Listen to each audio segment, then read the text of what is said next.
Buenas noches, profesor. A continuación, mi exposición acerca de organización de la documentación. Mi nombre es Margarita Juliet Mejía Blandón.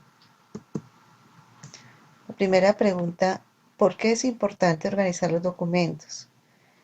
Mis conceptos o mis respuestas son, porque los documentos son una herramienta primordial dentro de una organización y si los tenemos correctamente organizados se convierten en un recurso esencial para el historial y una gran evidencia de la evolución de esta.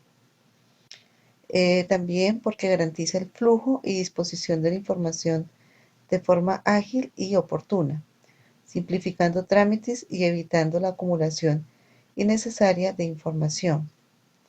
También porque facilita la toma de decisiones y conserva la memoria organizacional.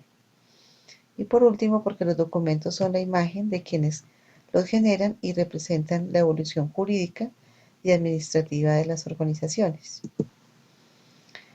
La respuesta a la segunda pregunta es, ¿cómo les puedo diferenciar según su contenido de origen? Según el contenido, los documentos pueden ser históricos, que son aquellos que se escribieron en el pasado y cuya información corresponde a un hecho o acontecimiento relevante de la historia y que a la vez se convierte en evidencia o prueba. Ejemplo, la Constitución Política de Colombia de 1991. También, según su contenido, pueden ser contables, que es aquel que registra la situación patrimonial o los resultados del ejercicio financiero de una empresa. Ejemplo, un comprobante de pago.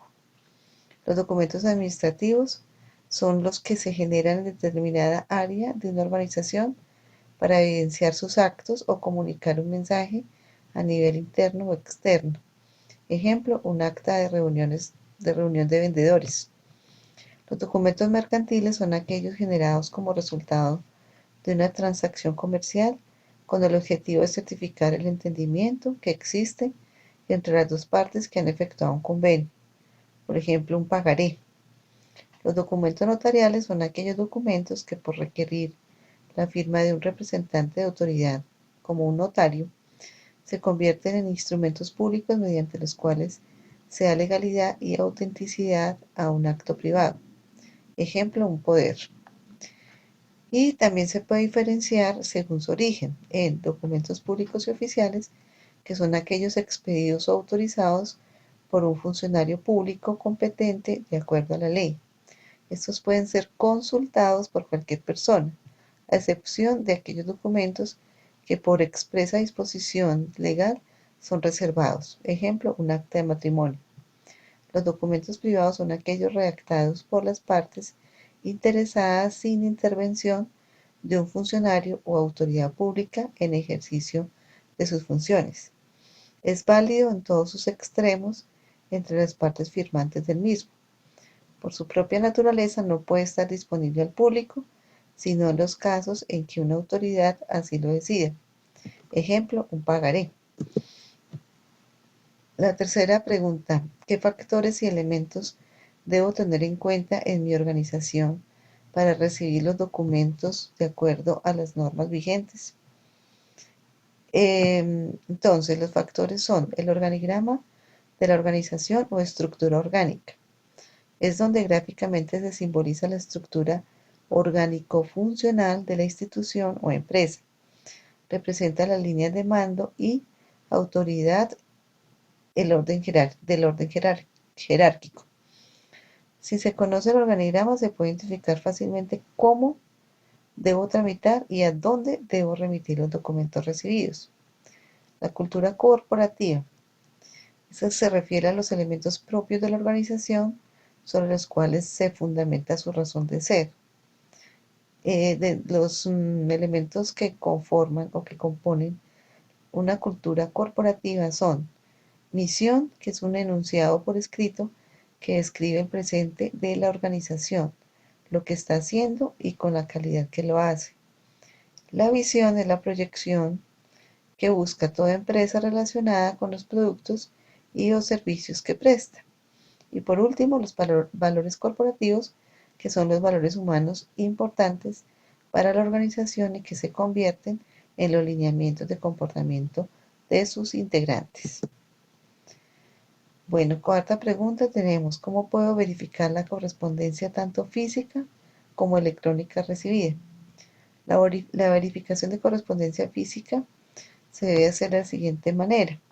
Primero se verifican los datos del destinatario y si no corresponden se debe devolver sin abrir. También se deben abrir los sobres con tijeras y por el lado derecho para comparar. ¿Qué se compara? La fecha que trae el documento con lo que está impresa en el sobre, por el sello del correo. Si son muy distanciadas, es prudente pegar el sobre al documento con gancho de cocedora. La firma manuscrita del remitente. Si no aparece, el documento no tiene validez y debe devolverse. La dirección del remitente. Si no la trae, el documento debe conservar el sobre. Y por último, la inclusión de anexos u otros documentos. Si faltan o sobran anexos, se anotan se anota aparte con el documento y se informa a la empresa remitente. Y para verificar la correspondencia electrónica se debe tener en cuenta lo siguiente. Verificar los datos del destinatario. Si no corresponden, se debe reenviar sin abrir los adjuntos. Verificar la firma digital, que es un valor numérico que se adhiere a un mensaje de datos y que utilizando un procedimiento matemático conocido vinculado a la clave del iniciador y al texto del mensaje, permite determinar que este valor se ha obtenido exclusivamente con la clave del iniciador y que el mensaje inicial no ha sido modificado después de efectuada la transformación. Toda esta normatividad se rige respecto a la Ley 527 de 1999. Quinto, tenemos la siguiente pregunta. ¿Qué beneficios trae para la organización el disponer de un manual de correspondencia? Los beneficios son este manual de correspondencia se convierte en un instrumento esencial de las normas y procedimientos que se deben aplicar para la elaboración, recolección, registro, distribución y archivo de la documentación de una organización. El sistema expuesto ayuda a conocer cómo ordenar la información escrita de la organización para la digitalización y posterior conservación de la misma. Como el volumen de papeles se incrementa día tras día, este requiere un ordenamiento tal para su trámite y custodia, y con este manual se permite un almacenamiento y una disponibilidad eficaz de la información básica para los intereses de una empresa u organización. Y por último, la conservación de la memoria de la entidad, que puede catalogarse como buena teniendo los datos útiles de forma ordenada para consulta inmediata de acuerdo con la necesidad.